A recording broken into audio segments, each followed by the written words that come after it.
start, ito ang before nitong ating ka-brother. Okay, umpisa natin to. Boss Art TV. So yun open lever tayo dyan. Ang gupit nitong ating ka-brother ngayon for today's video nga pala, no? Taper fade, low taper fade to. Shout out dito sa ating guwapong model na Bicolano. Uragon ka, Manoy. Nako, matagong din daw si Manoy, tataod-taod eh.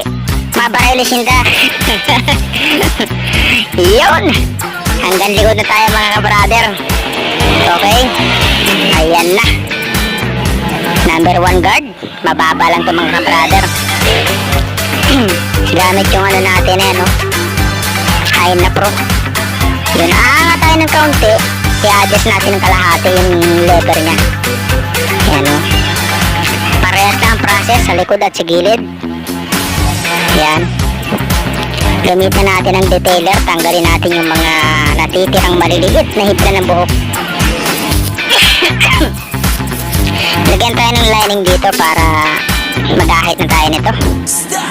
So yun. Hanggang dito sa likod, kunin natin ang mga himulmul pa na yan. Yung tinatawag na balahibong pusa na yan.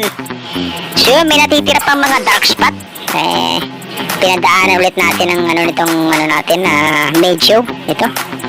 Yan o, hanggang dito sa gilid. Yun, adjust tayo ng kaunti. Yun. Ayos, swabe na o. Ayan o. Okay, overcome tayo dito mga ka-brother. Gumaganda na yung ano niya mga ka-brother o. Pansin nyo yung ano niya. Yung gilid niya. Yun o. Tanggalin natin kanto. So yun, ito. O, may dating na rin kahit kaunti o. O diba, may dating na rin kahit 1 foot. So yun na, trimmer tayo, magtatanggal tayo ng kapal. Maganda pag nagtitrimmer siya mga ka-brother ha.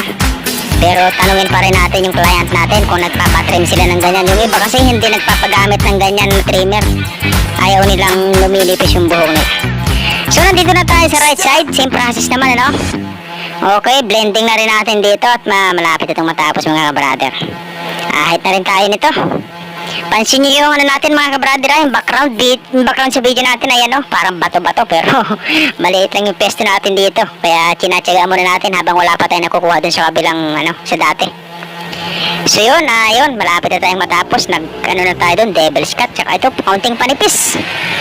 Dahil ayaw niya masyadong maiksi mga ka-brother, nagbawas din tayo ng kaunti sa taas. So yun, ito, tapos na to. Ayun oh. Sa ganitong gupit mga ka-brother ay solid kang tingnan. Napaka simple, arrogante, no? So yun, maraming salamat ulit sa nakapanood sa atin. Siyempre, babush, God bless. Woo!